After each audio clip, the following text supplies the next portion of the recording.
Michael, um homem de 33 anos, acreditava que estava prestes a se casar com a mulher dos seus sonhos, Lydia, até que a relação com a família dela começou a revelar rachaduras inesperadas. Os pais de Lydia, Jack e Donna, adoram ser o centro das atenções, mas por trás do comportamento aparentemente caloroso, escondem atitudes desrespeitosas, especialmente em relação à falecida mãe de Michael, Patricia, uma mulher generosa que os ajudou em momentos cruciais.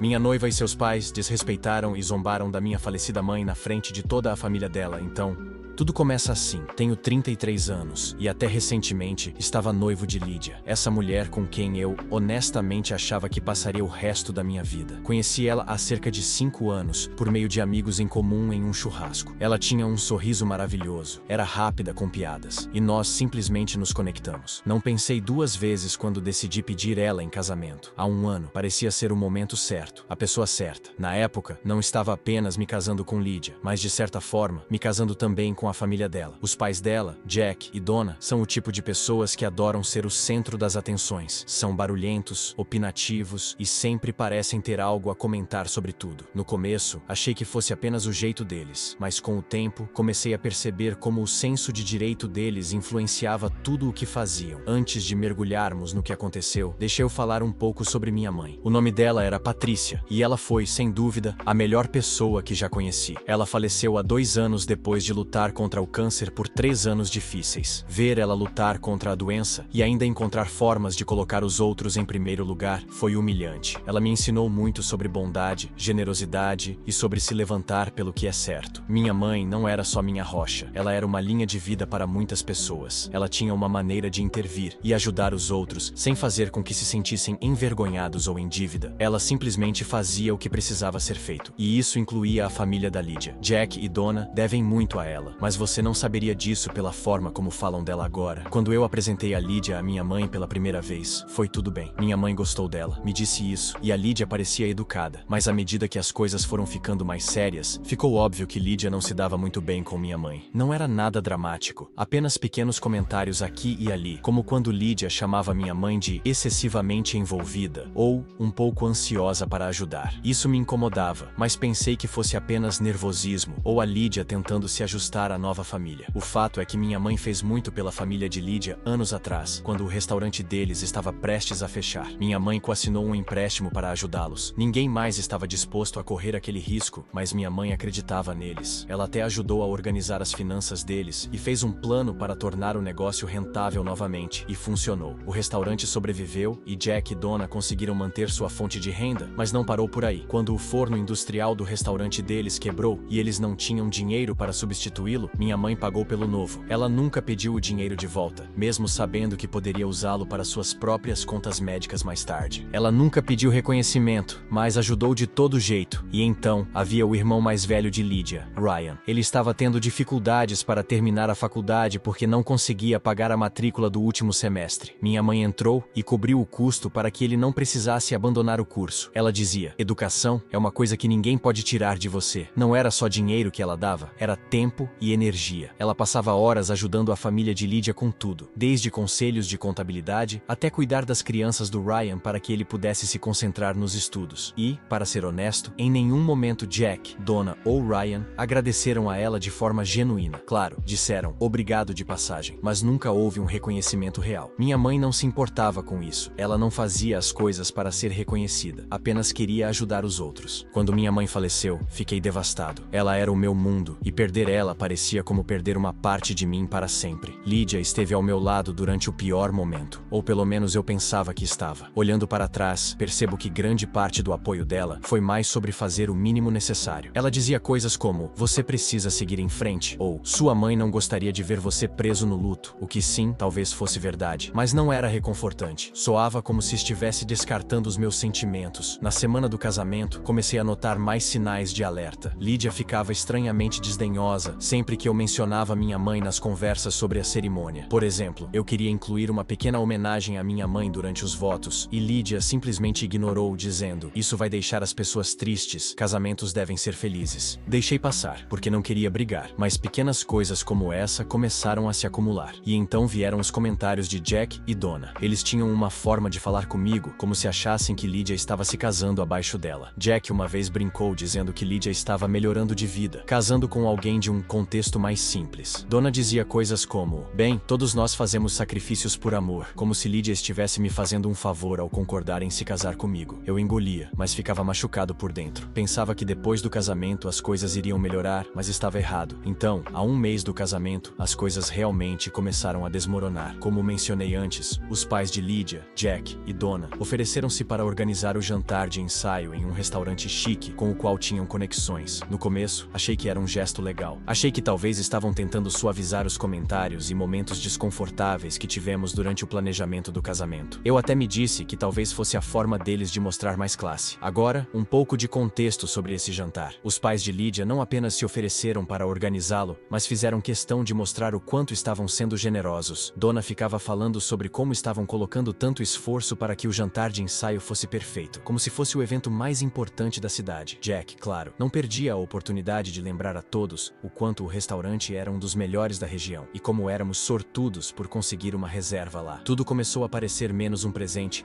e mais um aumento de ego para eles, mas enfim, estava focado em fazer o casamento acontecer. Então deixei que tomassem as rédeas do jantar de ensaio. Foi um grande erro. Conforme o dia do jantar se aproximava, as verdadeiras intenções de Jack e Donna começaram a aparecer ainda mais. Cada conversa com eles se transformava em algum tipo de comentário indireto ou observação passivo-agressiva. Quando tentei confirmar a lista de convidados para o jantar, Donna revirou os olhos e disse: "Nós cuidamos disso, Michael. Você não precisa se preocupar com os detalhes. Apenas apareça e aproveite." Era uma coisa pequena, mas me irritou, como se esse fosse nosso evento, certo? Não deveríamos eu e Lydia ter uma palavra sobre quem estava vindo? E então houve o menu. Donna fez questão de dizer o quanto estavam criando uma experiência culinária de alto nível para a noite, sempre dizendo coisas como: "Temos o chefe para criar algo realmente especial. Nada como o que você encontraria em casa, Michael." Em casa, essa parte ela adorava jogar na minha cara, sempre lembrando que eu não vinha do mesmo círculo social que eles. Eu sou de uma cidade pequena e operária, e eles nunca me deixaram esquecer disso. Tentei ignorar e focar no quadro maior, me dizendo que era só uma noite, sorrir, acenar e passar por isso. Mas até Lydia começou a agir de forma estranha. Ela sempre teve esse hábito de ficar do lado dos pais, mas nas semanas que antecederam o jantar, isso piorou. Cada vez que eu sugeria alguma ideia ou levantava uma preocupação, ela dispensava dizendo: "Michael, você está exagerando. Meus pais sabem o que estão fazendo." O jantar finalmente chegou, e eu já sentia a tensão no ar. Lydia e eu fomos juntos para o restaurante, e eu tentei fazer uma conversa descontraída para aliviar a tensão. Ela estava quieta, mexendo no celular, e mal respondia quando eu perguntava se estava animada. Ela apenas deu de ombros e disse: "É só um jantar, Michael. Não se estresse." E lá fomos nós para o jantar, vivos no casamento. Vamos torcer para que Michael não herde o entusiasmo dela por assumir o controle. Embora não queríamos que ele se metesse demais, certo? Foi isso. Eu senti meu rosto esquentar e meus punhos se cerraram sob a mesa. Olhei para Lydia, esperando que ela dissesse algo, qualquer coisa para calá-los. Mas ela apenas riu e disse: "Ah, pai, para." Como se fosse tudo uma diversão inofensiva. Diversão inofensiva? Eles estavam zombando da memória da minha mãe na frente de uma sala cheia de pessoas, e Lydia achava isso engraçado. Eu não conseguia acreditar. A pior parte era que Jack e Donna agiam como se estivessem sendo encantadores. Eles tinham essa expressão satisfeita no rosto, como se pensassem que todos estavam rindo com eles. Mas quando olhei ao redor da sala, percebi que não era bem isso. Quando Jack finalmente se sentou, a tensão na sala estava tão densa que dava para cortar com uma faca. O som de talheres e copos começou novamente enquanto as pessoas tentavam, de maneira desconfortável, seguir em frente após o desastre de discurso. Lydia se inclinou e sussurrou: "Você está bem?" Seu tom era casual, como se estivesse perguntando se eu queria mais água, não se eu estava fervendo de raiva. Eu nem olhei para ela, apenas acenei com a cabeça. Minha mandíbula estava tão apertada que pensei que meus dentes poderiam rachar, mas então Donna se aproximou da nossa mesa. "Michael," ela disse docemente, "espero que você não tenha se ofendido. Jack e eu só queríamos adicionar um pouco de humor à noite. É tudo uma boa diversão." Foi quando algo estourou dentro de mim. Eu não consegui ficar quieto por mais tempo. Levantei-me, minha cadeira raspando barulhentamente contra o chão. "Você está falando sério agora?" Swing disse, minha voz baixa, mas tremendo de raiva. Então ali estava eu, de pé no meio do jantar, jantar de ensaio, com a cadeira ainda ligeiramente inclinada para trás de quando me levantei. A sala inteira ficou em silêncio, como se alguém tivesse desligado a TV. Todos os olhos estavam em mim, mas eu não me importava. Meu coração batia forte e meu rosto estava quente, mas eu sabia que não podia deixar isso passar. A zombaria de Jack e Donna sobre minha mãe já era demais, mas aquele pedido de desculpas falso de Donna foi o golpe final. Você está falando sério agora? Swing, eu repeti, olhando diretamente para Donna. Ela congelou por um segundo, provavelmente não esperando que eu realmente a confrontasse. Jack levantou os olhos de sua bebida, como se eu tivesse o insultado. Lydia, sentada ao meu lado, sussurrou: Michael, pare, mas eu a ignorei. Deixa eu entender isso direito, eu disse, agora com a voz mais alta. Você passou a noite inteira fazendo piadas baratas sobre minha mãe, a mulher que ajudou a sua família quando ninguém mais ajudaria, e agora você está agindo como se fosse só uma brincadeira? Você acha que isso é aceitável? Jack se recostou na cadeira, cruzando os braços. Relaxar, Michael, ele disse sorrindo, como se isso não fosse grande coisa. Você está exagerando. Era tudo em boa diversão. Boa diversão? Zrenia, eu retruquei. Você a chamou de intrometida, disse que ela era demais, zombou da generosidade dela como se fosse um defeito. Como isso é boa diversão? A tensão na sala estava insuportável. Eu vi alguns dos primos de Lydia olhando para seus pratos, claramente desconfortáveis. Meu pai, por outro lado, estava olhando para Jack como se quisesse socá-lo. Minha irmã estava com os braços cruzados, encarando Donna como se estivesse esperando a vez dela para entrar na conversa. Donna tentou dar risada. Ah, Michael, não seja tão sensível. Estávamos só contando algumas histórias. Todo mundo sabe como a Patrícia gostava de assumir o controle. Eu não podia acreditar no que estava ouvindo. Assumir o controle? Zrenia, eu disse, com a voz mais alta. Ela te ajudou. Ela salvou o seu negócio quando você estava prestes a perdê-lo. Ela pagou pelos consertos do seu forno, pelo seu remodelamento do pátio e pela matrícula da faculdade do seu filho. E é assim que você a recompensa, transformando-a em uma piada num jantar de ensaio? Jack se sentou mais direito, claramente irritado agora. Certo, isso é o suficiente, ele disse, tentando soar autoritário. Nós não quisemos fazer mal, mas se você vai fazer um escândalo sobre isso, talvez você não esteja pronto para o casamento. Esse comentário mostrou o quanto ele tinha pouco respeito por mim ou pela minha mãe, para ser sincero. Lydia finalmente falou, puxando minha manga. Michael, podemos ir lá fora e conversar, por favor? Eu afastei o braço. Não, Lydia, não podemos. Não até seus pais entenderem o quão desrespeitosos foram. Donna suspirou dramaticamente, como se fosse a vítima de tudo isso. Michael, isso deveria ser uma ocasião feliz. Você está estragando a noite para todo mundo. Eu estou estragando a noite? Swing disse, minha voz tremendo de raiva. Não, Donna. Você estragou a noite no momento em que decidiu falar mal da minha mãe na frente de todos. E Lydia, você simplesmente ficou aí e deixou acontecer. O rosto de Lydia ficou vermelho. Eu não sabia que eles iam dizer tudo isso, ela disse defensivamente. Mas você riu, eu retruquei. Você riu de cada insulto, nem tentou pará-los. Nesse ponto, os sussurros na sala começaram a aumentar. As pessoas estavam se inclinando umas para as outras, murmurando sobre a cena que estava se desenrolando diante delas. Eu podia sentir o peso dos olhares, mas não me importava. Isso não era sobre elas. Isso era sobre defender minha mãe. Jack se levantou, claramente cansado. Certo, Michael. Se você está tão ofendido, talvez seja melhor você ir embora, ele disse, apontando para a porta. Por um momento, eu considerei. Pensei em simplesmente sair, deixando-os com o jantar perfeito deles. Mas então olhei ao redor da sala, para meu pai, minha irmã, meus poucos amigos que vieram me apoiar. Todos estavam me observando, esperando para ver o que eu faria, e eu percebi que não ia deixar Jack e Donna deixá-los com seu jantar perfeito, mas então olhei ao redor da sala, para meu pai, minha irmã, meus poucos amigos que vieram me apoiar. Todos estavam me observando, esperando para ver o que eu faria, e eu percebi que não ia deixar Jack e Donna saírem impunes. Se sair impune, não dessa vez, disse firme. Eu não vou embora, não até você entender o que fez. Jack abriu a boca para responder, mas eu o interrompi. Você age como se minha mãe fosse uma intrometida, mas sem ela, você nem teria essa conexão com o restaurante. Ela não fez nada disso porque queria reconhecimento ou elogios. Ela fez porque se importava. E agora você está aqui, destruindo a memória dela como se fosse uma piada. Isso não é apenas desrespeitoso, é nojento. A sala ficou completamente em silêncio novamente. Até Jack parecia surpreso, como se não soubesse como responder. Donna abriu a boca, mas nenhuma palavra saiu. Lydia apenas ficou lá, olhando para a mesa, com o rosto misturado entre vergonha e raiva. Finalmente Jack murmurou. Não quisemos dizer assim. Não importa como vocês quiseram dizer, respondi. O que importa é como soou. Vocês não têm o direito de reescrever quem minha mãe foi, só porque isso se encaixa na sua narrativa. Ela merecia mais do que isso, e honestamente, eu também mereço. Com isso, dei um passo para trás e peguei o meu casaco. Querem que eu vá embora? Tudo bem, mas não esperem que eu volte. Meu pai se levantou imediatamente, pronto para me seguir. Minha irmã pegou a bolsa e lançou um último olhar de raiva em direção a Donna antes de se juntar a nós. Alguns dos meus amigos também se levantaram, parecendo inseguros, mas apoiadores. Lídia me chamou. Michael, espere. Zrenia. Mas eu não parei. Saí daquele restaurante com a cabeça erguida, embora meu coração estivesse batendo forte no peito. Lá fora, meu pai colocou a mão no meu ombro. Você fez a coisa certa, disse ele. Sua mãe ficaria orgulhosa. Eu acenei com a cabeça, mas não me sentia orgulhoso. Eu me sentia com raiva e traído, e percebi algo. Se ela não pudesse se defender por mim ou por minha mãe, talvez ela não fosse a pessoa que eu pensava que fosse. Uma parte de mim achava que eu tinha feito a coisa certa ao sair, mas a outra parte não conseguia parar de sentir que não era suficiente. Se eu deixasse as coisas como estavam, Lídia e sua família simplesmente distorceriam a história para me fazer de vilão. Eles iriam dizer que eu era sensível demais ou estava exagerando. Não, eu não podia deixar isso acontecer. Isso não era apenas sobre mim, era sobre minha mãe, sua memória e o que eu represento. Respirei fundo e me virei para meu pai. Eu preciso voltar lá dentro, disse. O quê? Minha irmã exclamou. Por quê? Você não deve nada a eles. Eu sei, respondi, olhando para ela. Mas não vou deixar isso sem um fim. Eu preciso deixar claro para a Lídia, para os pais dela, para todos, que acabou de vez. Meu pai hesitou, depois acenou com a cabeça. Se é isso que você precisa fazer, vamos te apoiar. Não, disse eu, balançando a cabeça. Isso é algo que eu preciso fazer sozinho. Minha irmã parecia querer argumentar, mas se conteve. Virei-me e caminhei de volta para o restaurante. Meu estômago estava embrulhado, mas minha mente estava clara. Não estava voltando lá para fazer um escândalo. Estava voltando lá para acabar com tudo de uma vez por todas. As pessoas sussurravam entre si, lançando olhares furtivos para a porta enquanto eu entrava de volta. Lídia ainda estava sentada à mesa, o rosto pálido e os olhos arregalados quando me viu. Michael, disse ela levantando-se. O que você está fazendo? Ignorei a pergunta dela e fui direto para a frente da sala, onde Jack e Donna ainda estavam sentados, parecendo muito satisfeitos consigo mesmos. Jack levantou uma sobrancelha ao me ver, claramente não esperando que eu voltasse. Donna me deu aquele mesmo sorriso doce e falso que vinha usando a noite toda. De volta tão cedo? Disse Jack, com o tom cheio de sarcasmo. Não respondi a ele. Em vez disso, me virei para encarar a sala inteira. Com licença, pessoal, disse em voz alta o suficiente para que todos ouvissem. O murmúrio parou instantaneamente e todos os olhares se voltaram para mim novamente. Meu coração estava batendo forte, mas minha voz se manteve firme. Eu tenho algo a dizer. Olhei para Lídia, que agora estava parada, congelada ao lado da mesa, as mãos unidas na frente do corpo. Eu sei que esse não é o momento ou o lugar que ninguém esperava para isso, mas depois do que aconteceu esta noite, não vejo razão para esperar. Respirei fundo e continuei. Este casamento acabou. A sala explodiu em suspiros, murmúrios e o barulho das cadeiras sendo arrastadas enquanto as pessoas se viravam umas para as outras. A mandíbula de Lídia caiu e as mãos foram à boca. Michael, não, ela sussurrou, mas eu levantei uma mão para impedi-la de falar. A sala estava morta em silêncio agora. Até a equipe de garçons havia parado de se mover, parada nos cantos da sala. Me virei de volta para os outros convidados. Isso não é apenas sobre esta noite, disse. Isso é sobre o tipo de família com a qual eu estaria me casando. Uma família que não me respeita, não respeita minha mãe e não respeita os valores com os quais fui criado. Eu não posso e não vou passar o resto da minha vida sendo tratado assim. Jack finalmente encontrou sua voz. Você está cometendo um grande erro, garoto, disse ele, com o tom cheio de condescendência. Está jogando uma coisa boa fora por nada. Eu ri amargamente. Nada? Você acha que desrespeitar minha mãe é nada? Você acha que me tratar como se eu fosse menos é nada? Não, Jack. O erro seria seguir com esse casamento e me prender a uma família que não merece. Donna parecia que ia chorar, ou talvez estivesse apenas envergonhada, porque o espetáculo deles havia dado errado. Michael, disse ela, com a voz trêmula, não vamos tomar decisões no calor do momento. Podemos conversar sobre isso amanhã, quando todos tiverem tido tempo para esfriar a cabeça. Não, disse firmemente. Não vamos conversar sobre isso amanhã, nem nunca. Acabou. Me virei para Lídia mais uma vez. O rosto dela estava molhado de lágrimas, e ela parecia não saber se gritava ou implorava. Eu me virei e caminhei de volta para a porta. Meus passos ecoavam na sala silenciosa enquanto eu alcançava a maçaneta. Ouvi Lídia me chamar mais uma vez. Michael, por favor, não faça isso. Pausando por um momento, com a mão na porta, me virei e disse, eu já fiz. Ao sair daquele restaurante, foi como arrancar um band-aid. Doía, claro, mas o sentimento predominante era de alívio. Acabou. O casamento, o desrespeito constante, a sensação de ser o segundo plano em uma família que eu deveria fazer parte, tudo isso ficou para trás. Na manhã seguinte, as verdadeiras consequências começaram. Acordei com cerca de 100 mensagens não lidas no meu celular. A maioria delas era de Lídia, algumas de Jack e Donna, e até algumas de parentes distantes dela que eu mal conhecia. O tom das mensagens variava de súplicas a ataques diretos. As mensagens de Lídia estavam estavam cheias de desculpas. Sinto muito, Michael. Eu não quis te magoar. Por favor, apenas fale comigo. As de Jack eram mais agressivas. Você nos envergonhou na frente de todos. Vai se arrepender disso. E Donna tentou se fazer de vítima. Não posso acreditar que você fez isso com a Lydia. Ela não merecia isso. Ignorei todas. No meio da tarde, Lydia apareceu no meu apartamento. Eu sabia que isso viria. Estava me preparando para isso o dia todo, mas isso não tornou mais fácil. Quando abri a porta, ela parecia não ter dormido. Os olhos vermelhos, o rosto inchado de tanto chorar. Ela ainda estava com o vestido da noite anterior, como se tivesse ido direto para casa e chorado até adormecer. Michael, disse ela suavemente, a voz trêmula. Podemos conversar? Cruzei os braços e me apoiei na moldura da porta. O que tem para conversar, Lydia? Eu já deixei bem claro ontem à noite. Ela estremeceu como se eu tivesse a esbofeteado, mas não retrocedeu. Eu sei que você está com raiva e tem todo o direito de estar, disse ela. Mas podemos resolver isso. Podemos superar isso. Eu balancei a cabeça. Você não entende, não é? Isso não é algo que podemos apenas superar. Ela enxugou os olhos com as costas da mão, a voz trêmula enquanto dizia. Eu estava com medo, tá? Não sabia o que fazer. Medo de quê? Zerenia perguntei, a frustração transbordando. Medo de chatear seus pais? Medo de causar uma cena? Ela não respondeu. Apenas ficou ali, chorando, enquanto eu a observava, esperando por algo, qualquer coisa que me fizesse acreditar que ela realmente entendia o que fez. Mas nada veio. Os olhos dela se arregalaram e ela deu um passo à frente. Por favor, Michael, sussurrou. Não faça isso. Podemos fazer funcionar. Eu vou falar com meus pais. Vou fazer eles se desculparem. Só não termine com isso assim. Balancei a cabeça novamente. Não é só sobre seus pais, Lydia. É sobre você. Ontem à noite me mostrou exatamente quem você é e eu não consigo ignorar isso. Eu mereço mais do que isso. Ela me olhou por um momento, o rosto contorcendo-se enquanto a realidade caía sobre ela. Em uma tarde de sábado, eu estava limpando a caixa de recordações da minha mãe. Era algo que eu guardava desde que ela faleceu. Dentro estavam coisas como seu colar favorito, um par de brincos que ela usava para ir à igreja e um pequeno medalhão delicado com a foto da minha avó dentro. Esse medalhão estava na minha família há gerações, passado de mãe para filha, e minha mãe me deu antes de falecer, dizendo: um dia você saberá quem é a pessoa certa para dar isso. Eu o mantinha guardado na caixa. Não era apenas uma joia, era um pedaço dela, da nossa história familiar. Mas quando abri a caixa naquele dia, o medalhão tinha sumido. A princípio, achei que estava imaginando coisas. Revirei a caixa, procurando cuidadosamente em cada canto, mas ele não estava lá. Verifiquei as gavetas onde eu guardava a caixa, as prateleiras, até o chão ao redor. Nada. Meu coração afundou quando a realidade me atingiu. Alguém o havia levado. A única pessoa que havia estado no meu apartamento recentemente, além da minha família e amigos íntimos, era Lydia. Meu estômago se revirou enquanto eu conectava as peças. Ela havia vindo alguns dias depois do término para devolver a aliança de noivado. Ela pediu para usar o banheiro antes de ir embora, e eu não pensei em nada na hora, mas agora tudo fazia sentido. Peguei meu celular e mandei uma mensagem para ela. Você pegou o medalhão da caixa de recordações da minha mãe? Minutos depois ela respondeu. Do que você está falando? Eu não peguei. Não comprei isso por um segundo. Você sabe exatamente do que eu estou falando. O medalhão da minha mãe. Ele sumiu. Você é a única pessoa que esteve no meu apartamento recentemente. Você pegou? Ela não respondeu de imediato, mas quando respondeu, sua mensagem fez meu sangue ferver. Eu peguei emprestado porque queria ficar com um pedaço dela comigo. Achei que isso me ajudaria a me sentir mais perto de você. Emprestado? Eu gritei. Você pegou emprestado sem pedir, sem nem mesmo me dizer. Não consigo acreditar na ousadia. Eu a liguei imediatamente. Quando ela atendeu, parecia defensiva, como se fosse a vítima de tudo isso. Michael, não é grande coisa, disse ela. Eu ia devolver. Não é grande coisa? Eu retruquei. Aquele medalhão esteve na minha família por gerações. Não é um simples enfeite que você pode pegar só porque tem vontade. Como você achou que isso seria aceitável? Eu só queria me sentir conectada a você, disse ela, a voz trêmula, como se estivesse tentando fazer com que eu sentisse pena dela. Eu não pensei que você fosse perceber. Claro que eu perceberia, eu gritei. É o medalhão da minha mãe, e o fato de você não ter pensado em me pedir primeiro só torna tudo pior. Ela começou a chorar nessa hora, mas eu não estava a fim de consolá-la. Onde está? Perguntei. Está na casa dos meus pais, ela admitiu, entre soluços. Eu não queria perder, então deixei lá para guardá-lo. Isso foi o último golpe. Você pegou algo que não te pertencia, algo que significa mais pra mim do que você jamais vai entender, e deixou lá na casa dos seus pais? Você está brincando comigo? Desculpe, ela sussurrou. Desculpas não servem, eu disse com a voz gelada. Eu vou pegar agora. Uma hora depois, eu estava chegando na casa de Jack e Donna. Minha raiva só havia aumentado durante o trajeto, e quando bati na porta, eu estava pronto para explodir. Donna abriu a porta. Seu sorriso doce e falso desapareceu ao ver o olhar no meu rosto. Michael, disse ela cautelosamente, o que você está fazendo aqui? Eu vim pegar o medalhão da minha mãe, disse eu, de forma direta. A Lydia me disse que está aqui. O rosto de Donna se transformou transformou numa mistura de confusão e raiva. A Lídia pegou um medalhão porque ela simplesmente... Eu a interrompi. Ela estreitou os olhos, mas deu passagem para que eu entrasse. Alguns minutos depois, Lídia desceu as escadas segurando o medalhão na mão. Seus olhos estavam vermelhos e seu rosto inchado, mas eu não me importava. O que eu vi foi o medalhão pendurado nos dedos dela, como se fosse nada. Aqui, disse ela, estendendo-o para mim. Eu o arranquei da mão dela e o inspecionei, certificando-me de que era o mesmo. Quando fiquei satisfeito, enfiei-o no bolso e me virei para sair. Michael, espere! Zrenia, ela disse com a voz desesperada. Eu não queria te magoar, eu só estava tentando guardar. Eu a interrompi. Você me roubou, Lídia. Roubou da minha mãe, como se o que já tinha feito não fosse suficiente. O rosto dela se contorceu e ela começou a chorar novamente, mas eu não parei. Saí pela porta e bati com força. Nos dias seguintes, bloqueei o número dela, apaguei as mensagens e cortei qualquer possível forma dela entrar em contato comigo. Eu tinha terminado com ela, com a família dela e com todo o drama que trouxeram para a minha vida. Cancelar o casamento tinha sido difícil, mas isso